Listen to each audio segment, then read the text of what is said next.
Revenge on a professor who tried to illegitimately fail me. I always thought that university is about knowledge, about honesty, about rules that are the same for everyone. Naive. Sometimes it's about the ego of one particular person. I still remember that professor. Programming, third year of master's program. His lectures began the same way. Not with code, not with examples, not with explanations, but with a presentation about how great he was. Slides about his achievements, diplomas, articles, conferences, awards. You must understand who you are learning from, he liked to repeat. I was silent, took notes on the most necessary things and sat quietly. But for some reason, he disliked me. Our university had a simple rule. A minimum of 80% attendance was required to take exams. This was important to me, so I didn't skip. But a month later, when we received attendance reports, I saw that I had failure for almost all classes. I sat and looked at this list, and in my head I was thinking, impossible. I was at these lectures. I even have files on my computer with dates. The next day I went to his office. The usual situation. A quiet corridor, a sign saying associate professor, the door slightly open. I walked in and calmly asked, sorry, maybe there was a mistake with my attendance. I was at these lectures. He looked up from the papers and smiled strangely, condescendingly. There is no mistake. I didn't mark you because I think you haven't learned enough of the material.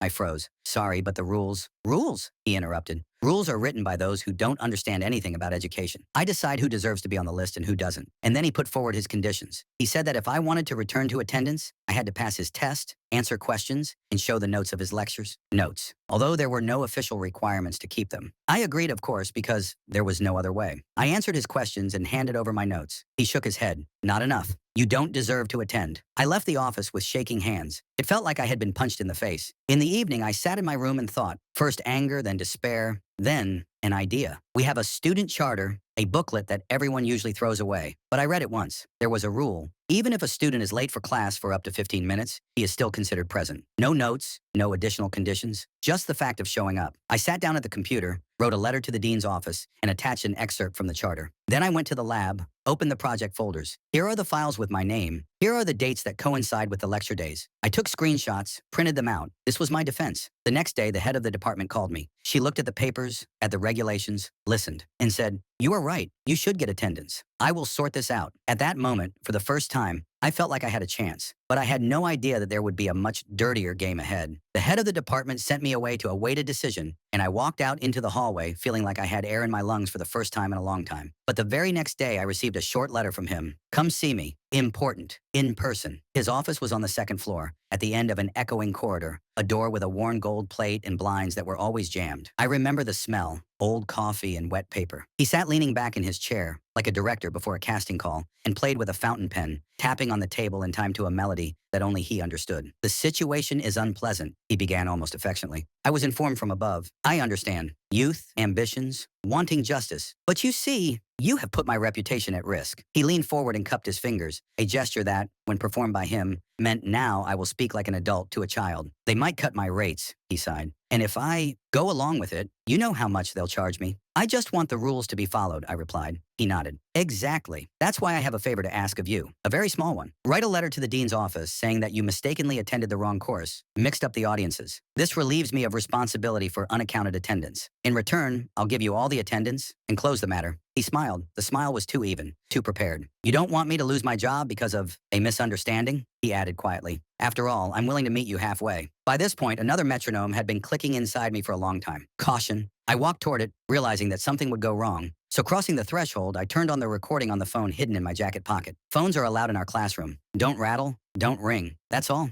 No one forbade recording conversations, especially those related to academic matters. Okay, I said, looking straight ahead. Send me the wording so that I don't get anything mixed up. No. He waved it off weakly. I trust you. Write it as it is. The main thing is to mention accidentally attended other lectures and misunderstanding. And don't delay. Time is against both of us. He stood up to show that the conversation was over. I stood up too, thanked him, and left, feeling a thin trickle of sweat running down my back. My palm was itching. I wanted to check right there in the hallway whether the phone was still recording. It was. I sat down on the stairs and listened to the latest recording. His voice sounded even, without nerves, like a man who had carried out such deals more than once. This evenness made me shudder. I sent the audio file to my email and to the cloud. Then I opened my notes and said to the recording, do not write any letters. He asked to take the blame. The head of the department confirmed that I was right. This habit of documenting became my armor that day. The next morning I returned to him. He met me with a gleam in his eyes. Well, have you sent it? Yes, I lied calmly. Can you set up attendance as we agreed? He laughed briefly and hoarsely. What attendance? You yourself wrote that you went the wrong way. That's your responsibility, not mine. Everything inside me went cold. Not from surprise, I expected this, but from barely restrained anger. The phone was in my pocket recording. I repeated, "We agreed. You promised." He shrugged. "Promised? You misunderstood me." I said, "I'd think about it. You're not allowed to take the exam now. That's what happens when you play by the rules." At the word play, something clicked in my temples. I smiled, and this smile was no longer politeness, but a cold shield. "I understand," I said. "Thank you for clarifying that." I went out. My knees were shaking, but my steps were firm. I stopped in an empty classroom, turned on airplane mode, and checked 3 times. Both records were intact. I forwarded them to 2 backup emails and to a friend who was studying in a parallel program. Save. If you lose contact with me, send it to the head of the department and the dean. It was dramatic, but I needed internal laughter to keep from breaking into impotent rage. Then I went to the computer lab. I opened the file manager, put all the evidence of attendance into folders, dates, logins, screenshots of the access control system to the lab, where entry is noted by card. I made a table, day, time, audience. I filed there an excerpt from the student charter with that very clause about 15 minutes. This was no longer a personal problem. It was becoming a matter in which I determined the structure. By mid-afternoon, I was standing at the door of the dean's office. My supervisor, seeing me, nodded. "Come in." The office was unexpectedly warm, smelling of citrus. The dean always had a small diffuser. She looked at me over her glasses. "You wrote about the violation of attendance rules. Do you have any additional materials?" "Yes," I said, putting the folder on the table. "And there are recordings of conversations." He asked me to admit guilt that I didn't have in exchange for attendance. And then he refused, hoping that I was caught. Her face didn't flinch. She just touched the button on the table with her finger. She turned on the service recorder. "Tell me in order." I spoke evenly, marking the points. Date, office, words. She listened, and for the first time in the entire conversation, her gaze became not just attentive, but sharp. When I put the first recording on playback, we both fell silent. The professor's voice filled the room. "Write that you attended the wrong classes. In exchange, I'll give you attendance." His laughter was heard on the second recording. "What attendance? You admitted it yourself." When the audio ended, the room became so quiet I could hear my pulse. The dean turned off the recorder, closed her eyes for a second, as if calculating how many knots she would have to untie. "Thank you," she said finally. "The rest is my job."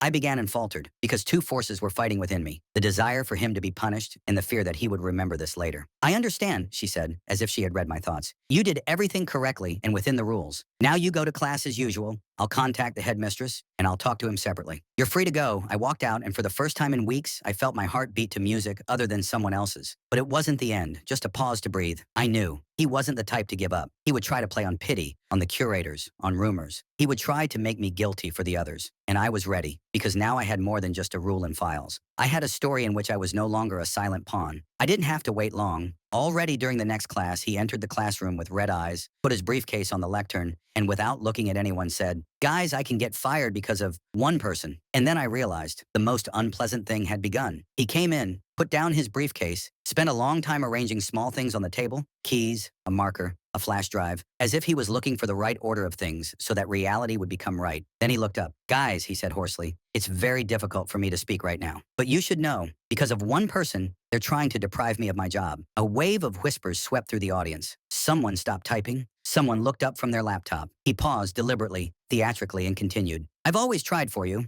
I didn't sleep at night. I prepared materials. I fought for funding for the lab. And now," he glanced at the first row, "now they accuse me of manipulation. Can you imagine? Me." He didn't look at me, but this entire monologue was directed specifically at me, like a spotlight, from which it was impossible to hide even behind the monitors. I sat up straight, my palms on the table, and felt the ribs in my spine standing up, one to hold up my body. "Someone probably wants quick fame," he added softly. "But in big games, there are always those who suffer for real." To my left, Danya, with whom we did the lab work together, quietly snorted and leaned over. "Did he just dump you?"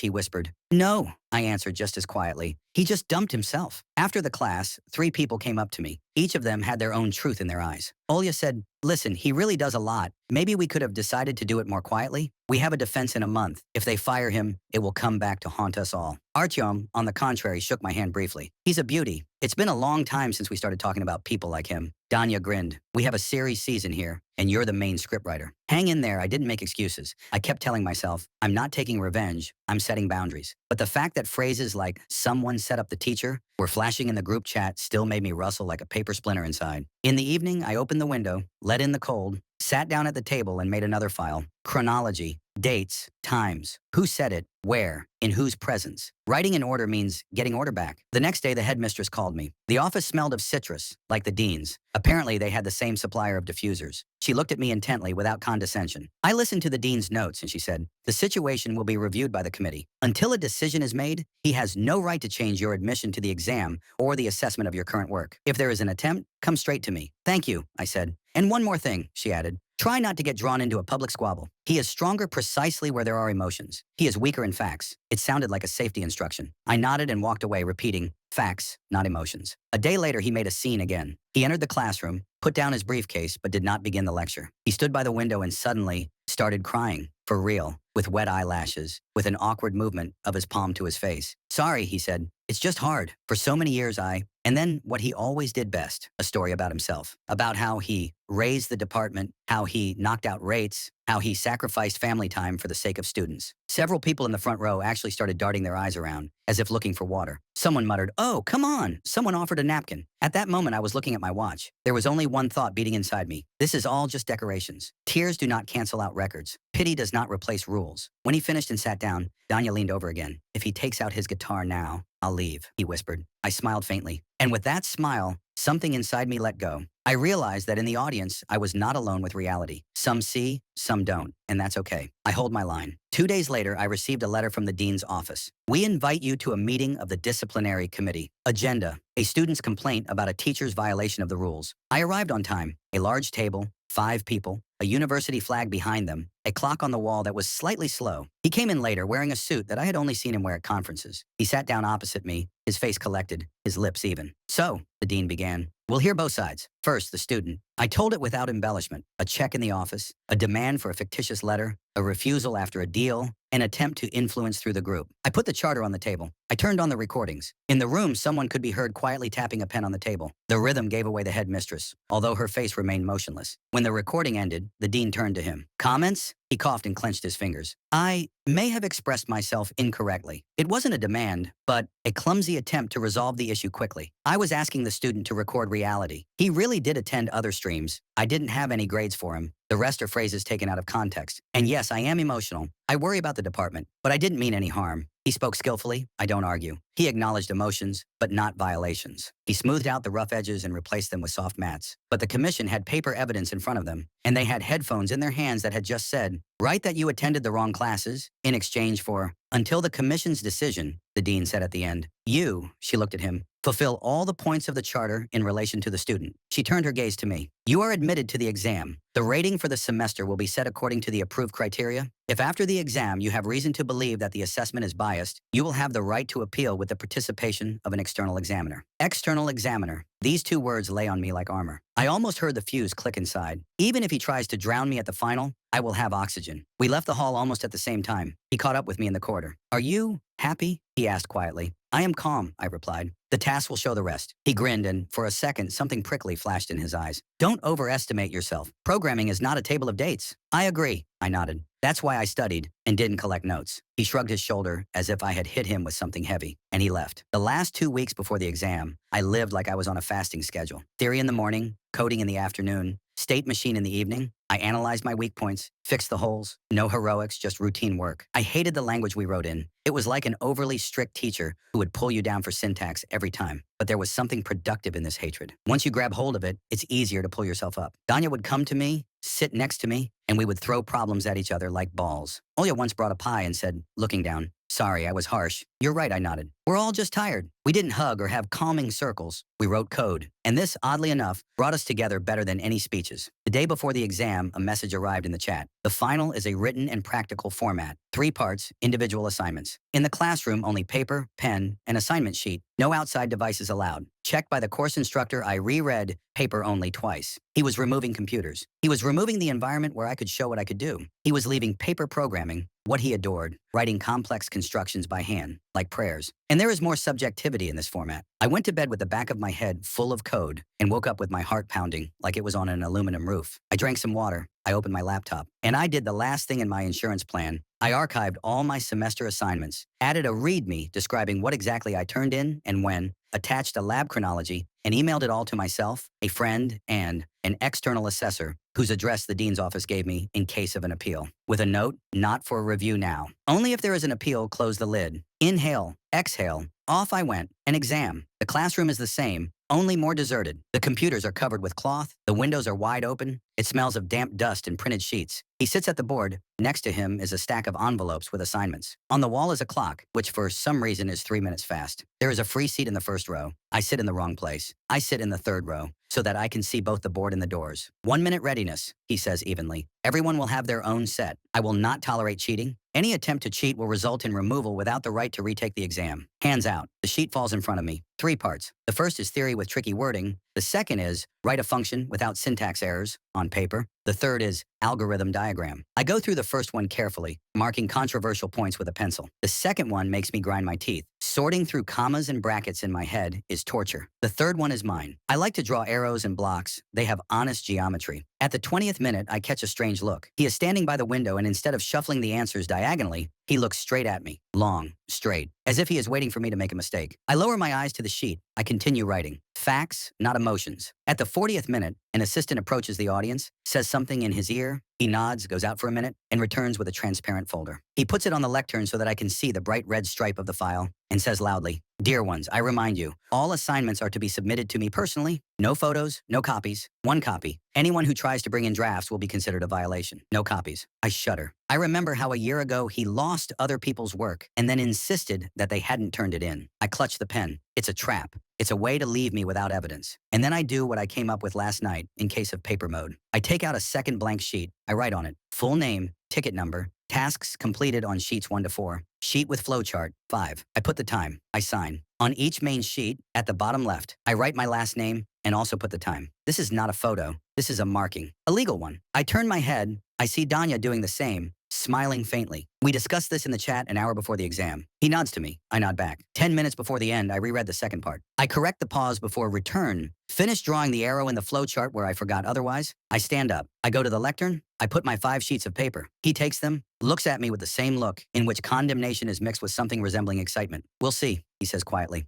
"We'll see," I answer. I return to my place, take my backpack, go out into the corridor, sit on the windowsill, drink water. My heart is beating in my neck. A minute later, Danya comes out to me, says, "I almost died during the second part," and laughs. We sit in silence. 5 minutes pass, 10. The door opens, an assistant comes out, carrying a stack of papers in a transparent folder, the same one with a red stripe. And suddenly, he turns not to the podium, but to the stairs, and disappears down. I jump up. Danya, too. "Did you see that?" he whispers. "I saw it," I say. And at that moment, my phone vibrates. New email. Subject, final protocol, urgent, from the dean's office. I open it. There's one line. "Your discipline has received information about possible violations during the collection of work. Please come to room 312 immediately." I raise my head. At the end of the corridor is door 312. I look at it, at the stairs where the assistant with the red folder disappeared, and I understand. Now it will be decided whether all this will drown again in the hands of strangers, or whether we will finally bring to light what should shine. I take a step towards Dr. 312, and at that moment, a short scream and the sound of plastic clink from the stairwell, as if someone dropped a folder with work. The sound of plastic in the stairwell was not my imagination. Danya and I both rushed to the railing. On the landing, the assistant was kneeling, frantically gathering scattered sheets of paper from that same transparent folder with the red stripe. The leaves rustled like early autumn. Several pages, turned corner to corner, were already crumpled. On one of them was my name at the bottom left and the time. He looked up, guilty, pressed against the wall.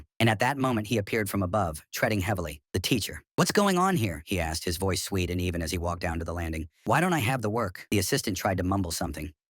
At the request of, and stopped when he saw me. I stood 2 steps above, looked at them both, and felt how everything inside fell into place, like furniture after renovation. This is what the marks were for. This is what the letters were for. This is why 312. "There's a committee in 312, I said, addressing no one in particular. "We were invited there." "What commission?" He raised his eyebrows in surprise. We are having an exam. Do you have the authority to interfere, young man? A guard with a walkie-talkie appeared from around the corner, followed by a methodologist in a formal suit, one of those who knows where any paper in the world is. In her hand is a folder with the stamp Examination Control. We have the authority, she said, keeping her voice down. The work is to be handed in the exam room, not taken out onto the stairs. Let's go to 312 and take all the sheets with you. They stood up. The dean, the head teacher, and 2 more members of the examination committee were already sitting in office 312. The smell of citrus was now mixed with the printer's ink. Fresh protocol forms were lying on the table. The methodologist carefully moved the stack onto the table and, as if it were a surgical operation, began to count. Are the works marked? She asked. According to the rules, no, he quickly added. We forbade it. According to the rules, copying is prohibited, she corrected. And the signature on the sheet and the time are not a copy. This is identification. She picked up one of the sheets. Here is the surname. Here, too. Here, it is missing. She looked at the assistant. Why are some of the sheets without identification? The assistant swallowed, sweat breaking out on his forehead. I don't know. The students could... The dean placed her palm on the table. Let's do it calmly. She turned to me. Did you write the identification? On each sheet, I answered. And on the first one, there is a list with numbers and a mark indicating how many sheets there are. The methodologist found my first sheet and put it on top. We're checking. Sheet 1, there. Sheet 2, there. Sheet 3, there. Sheet 4, there. Sheet 5, block diagram, there. All with last name and time. She looked up at her assistant. Why did you take the work from the floor? He opened his mouth and slapped it again like a fish. The teacher asked me to help. Take photocopies for appeals. Well, so that? He cut himself off, seeing the dean's look. Photocopies? The headmistress asked slowly. We just announced no copies, 1 copy, handed in personally to the teacher. Who were you going to photocopy them for? He turned even paler. The teacher was silent, but irritation flashed in his eyes, instantaneous as a blade. He collected his face, switched on a soft timbre. Colleagues, there is a misunderstanding. I asked my assistant to take the papers to my office to sort them by criteria. On the stairs, he made a sympathetic face. His hands shook. Why turn this into a case? Why take the work out of the classroom when the exam is still going on? The methodologist asked calmly. It violates the chain of custody rule. She nodded to the guard. Please call the assistant from the 4th floor. He will check the cameras in the corridor. And write down the time the folder fell. He flinched, barely noticeably. I sat and listened and seemed to hear the tick, tick, tick of the wall clock in the hallway, the one that was slightly behind in the auditorium. Facts, not emotions. Okay, he said, steepling his fingers. Let's do it this way. We check, restore order. I take the exam and grade. Everyone is happy. No, the dean replied. Until the end of the exam, the committee will be responsible for assessing and storing the work. You are present only as an examiner, without the right to make a sole decision. She turned to me. You are advised to remain in the building until the report is drawn up. This is in your interests and in the interests of the committee. I nodded. My insides tightened and relaxed at the same time. I was not being pushed out of the process. He sat down opposite me, the metal crease between his eyebrows growing deeper. He understood. He would no longer be able to direct the performance. The exam ended in 40 minutes. The papers were brought in one by one, recorded, with the time of submission marked, right in 312. There was a journal on the table, where everyone signed that they had handed the sheets over to the committee, not to them. Justice at that moment looked like a boring protocol, but it is precisely this boredom that makes it strong. While the methodologist was checking, I sat by the wall and thought about something strange. How much revenge differs from vengeance? I didn't want his blood. I wanted air. I wanted it to be impossible to do as I said at this university anymore. I wanted the department that smelled of citrus to have not only diffusers, but also pieces of paper that said chain of custody, appeal, external auditor. And I wanted these words to work. The door opened. The guard looked at his notebook. The cameras recorded. The assistant left the classroom with a folder at 11:42, went down the landing, where the teacher approached him. They talked for 40 seconds. Then the assistant started to go back up. He slipped on the landing. The folder fell. Everything is visible. Can you hear the dialogue? Asked the manager. No, no sound. The guard shrugged. But you can see that the teacher was giving instructions with his hands. He leaned forward slightly. Let's not make a big deal out of it, he said quietly to the side, as if just for me. It's almost over. On the contrary, I answered just as quietly. It's just beginning. The manager, as if she had not heard us, signed the first page of the report. The committee's decision: the examination will be completed by the committee, the assessment will be done collegially, an internal investigation will be initiated against the teacher. The work of student, my name, and 4 other students with identification marks will be considered accepted without comments. She looked up. The results will be on the board and in the personal account by noon tomorrow. He shook his head, a short, evil laugh escaping his lips and dying in his teeth. He stood up and walked away, not looking at anyone. The assistant sat down and covered his face with his hands. Danya and I went out into the corridor. He said something about coffee. I nodded, but I couldn't walk. My legs felt like cotton wool. I leaned against the windowsill. The May fluff was swirling outside the window, and I suddenly realized how exhausted I was. Not from the code, not from the exam, but from this long run for air. fair. The results were posted exactly at noon, as promised. Under programming, next to my name was 90. I stared at the number as if it wasn't a percentage, but the geographic coordinates of the place where I was finally standing.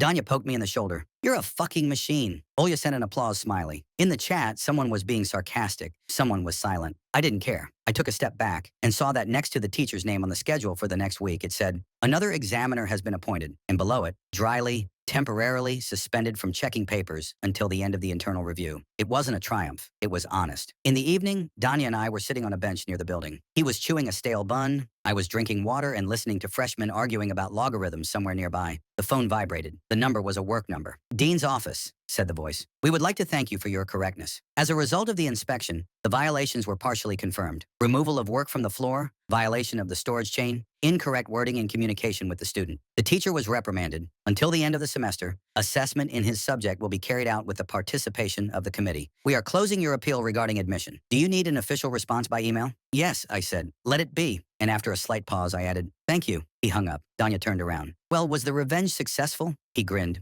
I shook my head. "This is not revenge. This is repair." I looked at the building's windows on which the tool was lazily flapping. They stopped considering me transparent. He shrugged, then nodded. Understood. A week later, he came to class, no longer as a director, but as a person invited into someone else's room. A member of the commission was sitting behind him. She opened the protocol, put a pen next to her. He cleared his throat, looked at the board, then at the audience. He stopped at me. "I have to." He hesitated, and the hesitated was more important than any word. "I have to say, you've given up badly. And yes, I overdid it.